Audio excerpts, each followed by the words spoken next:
അസ്സലാമു അലൈക്കും വറഹ്മത്തുള്ളാഹി വബറകാതുഹു. എന്തൊക്കെ എല്ലാവരും വിശേഷമൊക്കെ? എല്ലാവർക്കും സുഖം? വീട്ടിലൊക്കെ റാഹത്ത് തന്നെ? കുട്ടികൾക്കും മക്കൾക്കും എല്ലാവർക്കും? കഴിഞ്ഞ ക്ലാസ്സിൽ നമ്മൾ 7ാമത്തെ സ്ട്രാറ്റജിയാണ് പറഞ്ഞത്. ഇന്ന് നമുക്ക് പറയാനുള്ളത് 8ാമത്തെ സ്ട്രാറ്റജിയാണ്.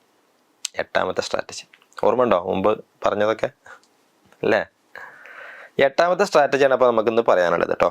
അതിൻ്റെ പേര് let the clouds of emotion roll by. അവരുടെ വികാരം അവർക്ക് എക്സ്പ്രസ് ചെയ്യാൻ അവർ അനുവദിക്കണം. അതങ്ങനെ കടന്നു പോട്ടെ, അത് അവർ ഐഡൻറ്റിഫൈ ചെയ്യണം. അപ്പോൾ അവരുടെ വികാരങ്ങൾ കടന്നു പോകാൻ അവർ അനുവദിക്കുക, അത് മനസ്സിലാക്കാൻ അവർ അനുവദിക്കുക, അത് തിരിച്ചറിയാൻ അവർ അനുവദിക്കുക. അത് അവരെ സഹായിക്കുക എന്നുള്ളതാണ്. മര്യാദക്ക് പറഞ്ഞാൽ അവരുടെ ഓരോ വികാരങ്ങളും എന്താണ്, ഇത് ഏത് വികാരമാണ്, എന്താണ് സംഭവം എന്നുള്ളവർക്ക് തന്നെ ഐഡൻറ്റിഫൈ ചെയ്യാൻ കഴിയണം. അത് എപ്പോഴാണ് ഉണ്ടാവുന്നത്, എന്തുകൊണ്ടാണ് ഉണ്ടാവുന്നത് എന്നുള്ളത് അവർക്ക് മനസ്സിലാക്കാൻ കഴിയണം. അപ്പോൾ അതിന് നമ്മൾ അവരെ സഹായിക്കുക, ആ രൂപത്തിൽ പാരൻറ്റിങ് കൊടുക്കുക എന്നുള്ളതാണ് ഇതുകൊണ്ട് ഉദ്ദേശിക്കുന്നത്. ഇതിൻ്റെ ആകത്തുക അതാണ്. പിന്നെ എന്താണെന്നുള്ള ഞാൻ ഓരോന്നും വിശദീകരിച്ചു തരാം. കുട്ടികൾക്കൊക്കെ സ്വാഭാവികമായിട്ട് ഒരുപാട് വികാരങ്ങളൊക്കെ ഉണ്ടാവും. പേടി ഉണ്ടാവില്ലേ? സന്തോഷം ഉണ്ടാവില്ലേ? ദുഃഖം ഉണ്ടാവും. ഇങ്ങനെ ഒരുപാട് വികാരങ്ങൾ കുട്ടികളിലുണ്ടാവും. പക്ഷേ ഇത് എന്ത് വികാരമാണെന്നുള്ളത് കുട്ടി ഐഡൻറ്റിഫൈ ചെയ്യണം. അപ്പോൾ ചെറുപ്പം മുതലേ കുട്ടികളെ ശീലിപ്പിക്കണം. ഇത് പേടിയാണ്, ഇത് ആഗ്രഹമാണ്, എന്താ പറയുക, അല്ലെങ്കിൽ സന്തോഷമാണ്, ഇത് ദുഃഖമാണ്, അല്ലെങ്കിൽ ഇതൊരു ആഗ്രഹമാണ്. അങ്ങനെ ഓരോ വികാരങ്ങളെയും കുട്ടിക്ക് ചെറുപ്പം മുതലേ ഐഡൻറ്റിഫൈ ചെയ്യാൻ കഴിയണം. അതാണ് ആദ്യത്തെ സ്റ്റേജ്. 2ാമത്തെ സ്റ്റേജ് ഇത് എപ്പോഴെല്ലാമാണ് എനിക്ക് ഉണ്ടാവുന്നതെന്നുള്ള കുട്ടി മനസ്സിലാക്കുക എന്നുള്ളതാണ്. അങ്ങനെ മനസ്സിലാക്കാനും വേണ്ടി അതിനുള്ള മാർഗ്ഗം നമ്മൾ ചെയ്തു കൊടുക്കണം. അപ്പോൾ കുട്ടി മനസ്സിലാവും ഏതെല്ലാം സമയങ്ങളാണ് എനിക്ക് അങ്ങനെയൊക്കെ ഉണ്ടാവുന്നത് എന്നുള്ളത്. 3 ഇങ്ങനെയൊക്കെ ഉണ്ടായാൽ അതിൻ്റെ ആഫ്റ്റർ എഫക്ട്സ്, അതിൻ്റെ ശേഷം എന്തെല്ലാം സംഭവിക്കും എന്നുള്ള കുട്ടി മനസ്സിലാക്കണം. അപ്പോൾ കുട്ടിക്ക് ഓരോ വികാരം വരുമ്പോൾ ഇതുമൂലം എന്തെല്ലാം ഉണ്ടാവും എന്നുള്ളത് മനസ്സിലാക്കാൻ കഴിയും. 4 ഇത് എന്തുകൊണ്ടാണ് ഉണ്ടായത്, ഇത് എൻ്റെ ജീവിതത്തെ എങ്ങനെ ബാധിക്കുന്നു, ഇതൊക്കെ കുട്ടി ഐഡൻറ്റിഫൈ ചെയ്യണം. അപ്പോൾ ചെറുപ്പം മുതലേ ഒരു കുട്ടി ഇതൊക്കെ മനസ്സിലാക്കിയാൽ ആ കുട്ടി എത്രത്തോളം പക്വതയുള്ള ആളാവും അല്ലേ? ഉണ്ടാവില്ലേ? അപ്പോൾ ചെറുപ്പം മുതലേ കുട്ടികൾ മനസ്സിലാക്കണം എന്നുണ്ടെങ്കിൽ ആ കോലത്തിലുള്ള പാരൻറ്റിങ് നമ്മൾ കൊടുക്കണം. അതിന് നമുക്ക് ചെയ്യാൻ പറ്റിയ കുറച്ച് മാർഗ്ഗങ്ങളാണ് ഞാനിപ്പോൾ പറയണത്. പറഞ്ഞാൽ മനസ്സിലായല്ലോ? ചെറുപ്പം മുതലേ കുട്ടികൾ സ്വന്തം വികാരങ്ങളെ മനസ്സിലാക്കണം. എന്തുകൊണ്ടാണ് വികാരം ഉണ്ടാവുന്നു, എവിടെ നിന്നുണ്ടാവുന്നു, എന്തുകൊണ്ടുണ്ടാവുന്നു, ഉണ്ടായുള്ള പ്രശ്നങ്ങൾ എന്തൊക്കെയാണ്, ഗുണങ്ങൾ എന്തൊക്കെയാണ്, എന്തുകൊണ്ടാണ് എനിക്കുണ്ടാവുന്നത്, ഇതെൻ്റെ ജീവിതത്തെയും എൻ്റെ ജീവിതത്തിലുള്ള മറ്റു ശൈലികളെയും രീതികളെയും എങ്ങനെ ബാധിക്കുന്നു എന്നുള്ളത് ചെറുപ്പം മുതലേ കുട്ടി ഐഡൻറ്റിഫൈ ചെയ്താൽ കുട്ടിനെ തന്നെ നിയന്ത്രിക്കാൻ കഴിയും. പിന്നെ നമ്മളൊരാൾ സഹായം ആവശ്യം ഉണ്ടാവില്ല, പരസഹായം ആവശ്യം ഉണ്ടാവില്ല. ആ കുട്ടി പക്വതയുള്ള ആളാവും, പക്വതയുള്ള കുട്ടിയാവും. അപ്പോൾ ആ രൂപത്തിൽ നമ്മൾ പാരൻറ്റിങ് കൊടുത്താൽ മതി. അപ്പോൾ എങ്ങനെയാണ് ആ രൂപത്തിൽ പാരൻറ്റിങ് കൊടുക്കുക എന്നുള്ളതാണ് നമ്മൾ ചർച്ച. അപ്പോൾ നമ്മൾ പറയണത് അതിന് കൊടുക്കേണ്ടത് 1 അക്നോളജ് ആൻഡ് വാലിഡേറ്റ് ഇമോഷൻസ്. കുട്ടികൾക്ക് വികാരങ്ങളൊക്കെ ഉണ്ടാവും. ചിലപ്പോൾ ചില കുട്ടികൾ ദേഷ്യം പിടിക്കും. അപ്പോൾ നമുക്ക് പറയാം, എനിക്കറിയാം ഈ ദേഷ്യം പിടിക്കുന്നുണ്ടെന്ന്. അപ്പോൾ കുട്ടി മനസ്സിലാക്കി ഞാൻ ഇപ്പോൾ ദേഷ്യത്തിലാണ്, ഇത് ദേഷ്യമാണെന്നുള്ളത്. ആയിക്കോട്ടെ, എന്തുകൊണ്ട് ഈ ദേഷ്യം പിടിക്കുന്നത്, എന്തുകൊണ്ട് എനിക്ക് ദേഷ്യം വരാനുള്ള കാരണം എന്താ എന്ന് നമ്മൾ ചോദിച്ചാൽ ആ കുട്ടി മനസ്സിലാക്കണം അപ്പോൾ ഞാൻ ദേഷ്യത്തിലാണ്. അപ്പോൾ കുട്ടി അങ്ങനെ ആലോചിക്കണം എന്തുകൊണ്ട് ഞാൻ ദേഷ്യം പിടിക്കുന്നത്. അപ്പോൾ എനിക്ക് ഐസ്ക്രീം വാങ്ങി തരാഞ്ഞിട്ടാണ്. അപ്പോൾ കുട്ടി മനസ്സിലാക്കണം എന്താണ് ഞാൻ ദേഷ്യം പിടിക്കാനുള്ള കാരണം, ഐസ്ക്രീം വാങ്ങി തരാത്തതാണെന്നുള്ളത്.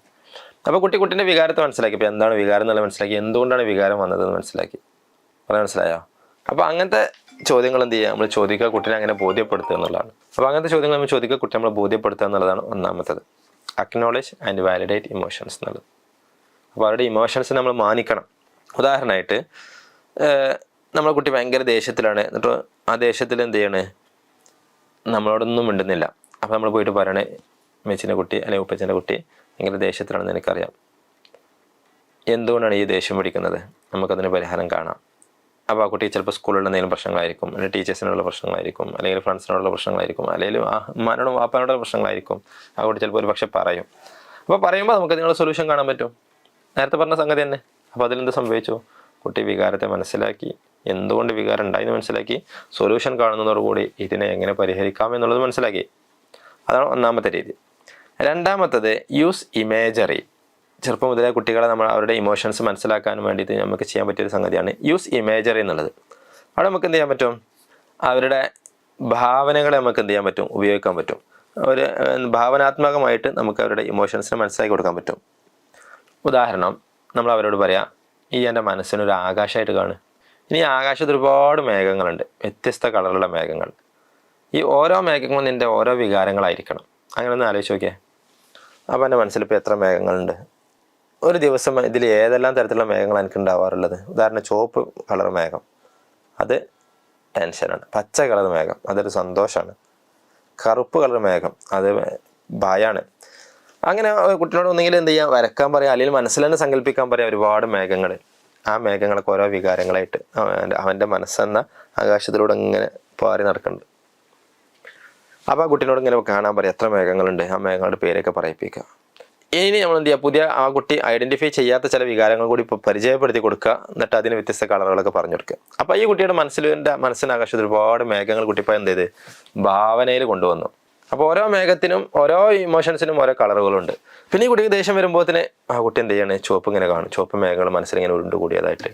കുട്ടിക്ക് സന്തോഷം വരുമ്പോഴേക്കും ആ കുട്ടിയുടെ മനസ്സിലിങ്ങനെ പച്ച മേഘങ്ങൾ ഇങ്ങനെ ഒരുപാട് ഉരുണ്ടുകൂടിയതായിട്ട്. ഭയം വരുമ്പോഴേക്കും മനസ്സിൽ ഒരുപാട് കറുത്ത മേഘങ്ങൾ ഇങ്ങനെ ഉരുണ്ടുകൂടിയതായിട്ട് ഇങ്ങനെ കാണും. അപ്പോൾ ഈ കുട്ടി എന്ത് ചെയ്യണേ, അവൻ്റെ ഈ വികാരങ്ങളെ ഒരു കളറിനോടാണ് അറ്റാച്ച് ചെയ്യണം. അപ്പോൾ കുട്ടിക്ക് പെട്ടെന്ന് വികാരങ്ങൾ മനസ്സിലാക്കാൻ പറ്റും. ഇനി അടുത്ത സ്റ്റെപ്പ് നമ്മൾ ചെയ്യേണ്ടത്, ഈ ഒരു കളറുള്ള മേഘങ്ങൾ വന്നാൽ അത് നമുക്ക് എങ്ങനെ വൈപ്പ് ഔട്ട് ചെയ്യാൻ പറ്റും, അതിനെ എങ്ങനെ വെള്ള മേഘാക്കാൻ പറ്റും, പച്ച മേഘാക്കാൻ പറ്റും എന്നുള്ളത് നമ്മൾ പറഞ്ഞു കൊടുക്കുക. അപ്പോൾ ആ മാർഗ്ഗങ്ങൾ കുട്ടി ചെയ്യുമ്പോൾ മനസ്സിൽ പച്ച മേഘമായിട്ട് കുട്ടിക്ക് ഫീൽ ചെയ്യും. അപ്പോൾ ഇത് കൂടുതൽ മനസ്സിലേക്ക് അടുക്കുന്ന ഒരു സംഗതിയാണ്. പെട്ടെന്ന് വികാരത്തെ നമുക്ക് ഐഡൻറ്റിഫൈ ചെയ്യാൻ പറ്റുന്ന ഒരു സംഗതിയാണ്. കുട്ടികളെ ചെറുപ്പം മുതൽ അങ്ങനെ ശീലിപ്പിച്ചാൽ കുട്ടികൾക്ക് എല്ലാ വികാരങ്ങളും ചെറുപ്പം മുതലേ മനസ്സിലാക്കാനും ഇപ്പോൾ ഏത് വികാരത്തിലാണ് ഞാനുള്ളതെന്നും അതിൽ നിന്ന് എങ്ങനെ രക്ഷപ്പെടാം എന്നുള്ളതും കുട്ടിക്ക് വളരെ പെട്ടെന്ന് ചെയ്യാൻ കഴിയും. പറഞ്ഞ ക്ലിയർ ആയല്ലോ? അതാണ് യൂസ് ഇമേജറി എന്ന് പറയുന്നത്. അപ്പോൾ അങ്ങനെ ശീലിപ്പിച്ചാൽ ഇനി കുട്ടിക്ക് ഭയങ്കര ഭയം വരാണ്, പേടി വരാണ്. അപ്പോൾ സ്വാഭാവികമായിട്ടും കറുപ്പ് മേഖലയായി വരയ്ക്കും മനസ്സിലുണ്ടാവുക. അപ്പോൾ അതിനുള്ള സൊല്യൂഷൻസ് നമ്മൾ പറഞ്ഞിട്ടുണ്ടാവും. അതൊക്കെ കുട്ടി ചെയ്യും. അപ്പോൾ ആ കറുപ്പ് ഇങ്ങനെ വെള്ള നീങ്ങിയിട്ട് അത് വെള്ളയായിട്ട് ഇങ്ങനെ കാണാൻ കഴിയും. അപ്പോൾ നമുക്ക് ചോദിക്കാൻ പറ്റും, ഇപ്പോൾ എത്ര കറുപ്പ് നീങ്ങി, ഇപ്പോൾ ഏത് കളറായിട്ടുണ്ട്, പൂർണ്ണമായിട്ടും വെള്ളമായിട്ടുണ്ടോ, അപ്പോൾ എപ്പോഴും പകുതി കറുപ്പാണോ, മുക്കാലും കറുപ്പാണോ, അങ്ങനെയൊക്കെ നമുക്ക് ചോദിക്കാൻ പറ്റും. അപ്പോൾ കൃത്യമായിട്ട് കുട്ടിയുടെ ഇമോഷൻസ് നമുക്ക് അളക്കാനും പറ്റും. എത്രത്തോളം കോൺഫിഡൻ്റ് ആണ്, എനിക്ക് കോൺഫിഡൻസ് ഉണ്ടോ. അപ്പോൾ അതിനൊക്കെ നമുക്ക് ഓരോ കളറുകളൊക്കെ കൊടുത്താൽ കുട്ടികളെ നമുക്ക് ഇങ്ങനെ അടക്കാനും കഴിയും, കുട്ടിക്കും അത് മനസ്സിലാക്കാൻ കഴിയും.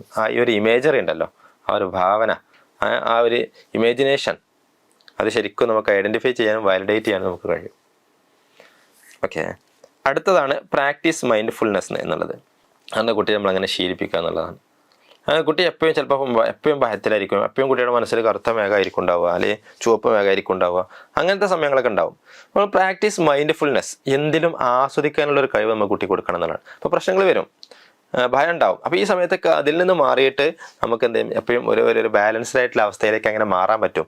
ഒരു വികാരത്തിലും നമ്മൾ അടിമപ്പെടാതെ, പ്രത്യേകിച്ച് ഒരു വികാരങ്ങൾ നമ്മൾ കുടുങ്ങാതെ, എല്ലാ വികാരവും ഉണ്ടാകുമ്പോഴും നമുക്കൊരു ബാലൻസ് ആയിട്ട് നമുക്ക് എങ്ങനെ കൊണ്ടുപോകാൻ കഴിയും എന്നുള്ള ഒരു കുട്ടിക്ക് നമ്മൾ എന്ത് ചെയ്യുക, നമ്മുടെ ജീവിതത്തിൽ കാണിച്ചു കൊടുക്കുക, പറഞ്ഞു കൊടുക്കുക, കാണിച്ചു കൊടുക്കുക.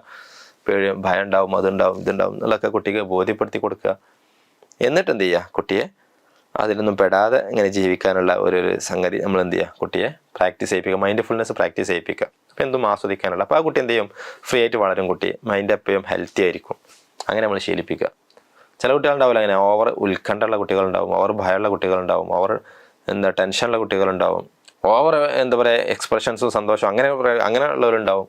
അപ്പോൾ എങ്ങനെ ബാലൻസ് ചെയ്ത് നമുക്ക് എങ്ങനെ കൊണ്ടുപോകാൻ കഴിയും എന്നുള്ളത് ചെറുപ്പം മുതലേ കുട്ടികൾക്ക് എന്ത് ചെയ്യാൻ പറ്റും, നമുക്ക് കൊടുക്കാൻ പറ്റും. അപ്പോൾ അവരുടെ ഈ കാര്യങ്ങളൊക്കെ ഇങ്ങനെ പാസ് ചെയ്യട്ടെ, കുട്ടികളെ മനസ്സിലാക്കട്ടെ. ഓക്കെ, അതാണ് നമുക്ക് ചെയ്യാൻ പറ്റിയൊരു സംഗതി. അപ്പോൾ അതിനുവേണ്ടി നമുക്ക് നേരത്തെ പറഞ്ഞ പോലെ ആകാശം സങ്കല്പിക്കാൻ പറയാം, അതിൽ ഒരുപാട് മേഘങ്ങൾ, വ്യത്യസ്ത കളറുകൾ, എന്നിട്ട് ഓരോ വികാരങ്ങളൊക്കെ ആയിട്ട് നമുക്ക് സങ്കല്പിക്കാൻ പറയാൻ പറ്റും. പിന്നെ കുട്ടിക്ക് നമുക്ക് കൊടുക്കാൻ പറ്റിയ എക്സസൈസാണ് ബ്രീത്തിങ് എക്സസൈസ്. അങ്ങനെ ബ്രീത്ത് ചെയ്യുക പറഞ്ഞാൽ, ഇപ്പോൾ ഒരുപാട് പേടിയും ഭയമൊക്കെ ഉണ്ടാകുന്ന സമയത്ത്, ഉത്കണ്ഠയൊക്കെ ഉണ്ടാകുന്ന സമയത്ത് ഡീപ്പായിട്ട് ബ്രീത്ത് ചെയ്യുക, എന്നിട്ട് അത് ഔട്ട് ചെയ്യുക. അപ്പോൾ അങ്ങനെയൊക്കെ ശീലിപ്പിച്ചാൽ കുട്ടികൾക്ക് എന്ത് ചെയ്യും, അതിന് ബാലൻസ് ആയിട്ട് കൊണ്ടുപോകാൻ കഴിയും. അപ്പോൾ നമുക്ക് കുട്ടികൾക്ക് ആ ഒരു ശീലം കൊടുക്കുക. എന്തെങ്കിലും ഇങ്ങനെ ഓവറായിട്ട് ഏതെങ്കിലും ഇമോഷൻസ് ഓവറായിട്ട് വരണമെന്നുണ്ടെങ്കിൽ ഇങ്ങനെ ചെയ്താൽ മതി, അവർക്ക് ബാലൻസ് ആയിട്ട് നിൽക്കാൻ കഴിയും. ആ ബാലൻസ് എനിക്ക് നിലനിർത്താൻ നിങ്ങൾ ഇങ്ങനെ ചെയ്താൽ മതി എന്നുള്ള ആ ഒരു ബ്രീത്തിങ് എക്സസൈസ് ഒക്കെ കുട്ടികൾക്ക് എന്ത് ചെയ്യുക, നമ്മൾ കൊടുക്കുക. പിന്നെ കുട്ടിക്ക് ഒരു കുട്ടീനോട് ഡയറി എന്തെങ്കിലും എഴുതാൻ പറയാം.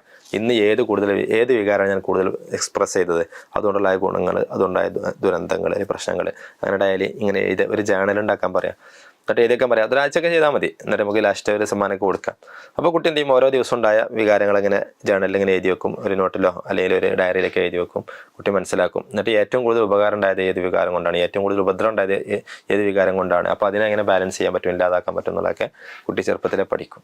അപ്പോൾ നമുക്ക് അങ്ങനെയൊക്കെ ചെയ്യാൻ പറ്റും. ഈ ഇന്ന് ഭയങ്കര ദേഷ്യത്തിലായിരുന്നില്ല, അപ്പോൾ ദേഷ്യമല്ല ഏറ്റവും കൂടുതലുണ്ടായിരുന്ന വികാരം. എന്നിട്ട് ഈ ദേഷ്യം കൊണ്ട് എന്തൊക്കെയാണ് ചെയ്തത്, അപ്പോൾ അപ്പുറത്തെ വീട്ടിലൊരു കുട്ടീനെ അടിച്ചിട്ടുണ്ട്, ഇപ്പുറത്തെ കുട്ടി ടോയ് പൊട്ടിച്ചിട്ടുണ്ട്, കളിപ്പാട്ടം നശിപ്പിച്ചിട്ടുണ്ട്, അങ്ങനെ ഒരുപാട് സംഗതി ചെയ്തിട്ടുണ്ട്. അപ്പോൾ ദേഷ്യം കാരണത്താൽ ഇന്ന് ഒരുപാട് നഷ്ടങ്ങളുണ്ടായി, എനിക്ക് ഒരുപാട് ബന്ധങ്ങളുമില്ലാതെ, ഫ്രണ്ട്സ് എന്നോട് തെറ്റി, അടുത്ത ദിവസം ഞാൻ ഒരുപാട് ആളുകളെ സഹായിച്ചു, അപ്പോൾ എനിക്ക് ഒരുപാട് ആളുകളെ എന്നെ തിരിച്ചും സഹായിച്ചു, എന്നെ സന്തോഷിപ്പിച്ചു, അങ്ങനെ ഒരുപാടുണ്ടാവും. അപ്പോൾ ആ കുട്ടി ഇങ്ങനെ മനസ്സിലാക്കണം ഈ വികാരങ്ങളാണ് ഏറ്റവും നല്ലത്, ഈ വികാരം ഉണ്ടാകുമ്പോൾ നമ്മൾ നമ്മളെ തന്നെ നിയന്ത്രിക്കണം. അങ്ങനെ ഈ കുട്ടി ചെറുപ്പം മുതലേ ഇങ്ങനെ ഓരോ വികാരങ്ങളെക്കുറിച്ചും ബോധേഡാവാണ്. പിന്നെ ആ കുട്ടി ഭാവിയിൽ എന്ത് ചെയ്യൂല, ആ കുട്ടിയുടെ ഭാഗത്തുനിന്ന് വലിയ പ്രശ്നങ്ങളൊന്നും ഉണ്ടാവില്ല. ആ കുട്ടി ബാലൻസ് ചെയ്ത് ഇങ്ങനെ ജീവിക്കാൻ പഠിക്കും, ആത്മഹത്യയൊക്കെ കുറയും. ആ കുട്ടി ഓവറായിട്ട് എന്തെങ്കിലും എക്സ്പ്രസ് ചെയ്യുക അല്ലെങ്കിൽ എന്തെങ്കിലും ബുദ്ധിമുട്ടുകളോ പ്രശ്നങ്ങളോ ഉണ്ടാക്കുക ഒന്നും ചെയ്യൂല. വളരെ നോർമലായിട്ട്, വളരെ സന്തോഷമായിട്ട്, വളരെ ഹാപ്പി ആയിട്ട് ബാലൻസ് ചെയ്ത് എല്ലാത്തിനോടും കോപ്പപ്പ് ചെയ്ത് ആ ചെറുപ്പത്തിലെ ആ കുട്ടിക്ക് ജീവിക്കാൻ കഴിയും. അതാണ് നമ്മൾ ചെയ്യേണ്ട അടുത്തൊരു സംഗതി.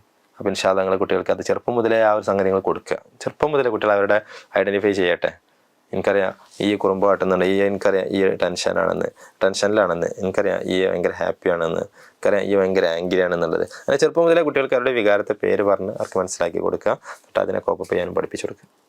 അപ്പോൾ ചെയ്യൂലേ ഇൻഷാ അല്ലാഹ്. അപ്പോൾ ഇന്ന് പ്രാക്ടീസ് ചെയ്യണം കേട്ടോ, ഒരു വട്ടെങ്കിലും ഇൻഷാ അല്ലാഹ്. അപ്പോൾ നമുക്ക് അടുത്ത ക്ലാസ്സിൽ കാണാം. ജസാക്കുമുല്ലാഹ് ഹസനൽ ജസാ. അസ്സലാമു അലൈക്കും വറഹ്മത്തുള്ളാഹി വബറകാതുഹു.